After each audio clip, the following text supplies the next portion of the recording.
இவருக்கு ஈழத்தை பத்தி என்ன தெரியும், இவருக்கு வந்து இலங்கை போரை பத்தி என்ன தெரியும்?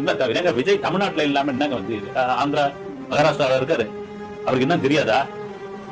எங்க முதலில் இலங்கை ராணுவத்தினால் தமிழக மீனவர்களை அச்சுறுத்தி படகுகளை பிடுங்கி துப்பாக்கி சூடு நடத்தி பெரும் கொடுமை செய்த பொழுது ஒரு நடிகராக நான் சொல்றது என்னன்னா, நிறைய அப்ப இருந்த ஆளுங்கட்சி எதிர்கட்சி அந்த கட்சி இந்த கட்சி எல்லாரும் ஒரு நடிகராக முதலில் நாகப்பட்டினம் போயிட்டு ஒரு மீட்டிங் போட்டு குரல் கொடுத்த ஒரே நபர் வந்து விஜய் தான்.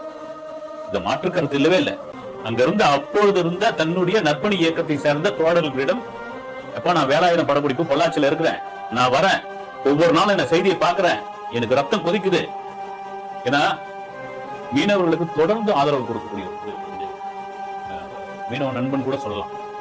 நான் வரேன், நீங்க ஏற்பாடு பண்ணுங்க, கரகரம் பண்ணுங்க. அவ்வளவு பெரிய கூட்டம் இருக்கும், அவ்வளவு பெரிய கூட்டம். மத்திய அரசுக்கும் மாநில அரசுக்கும் நான் ஒண்ணு சொல்லிக்கிறேன் அப்படின்னு தான் அந்த ஸ்பீச் ஆரம்பிப்பாரு.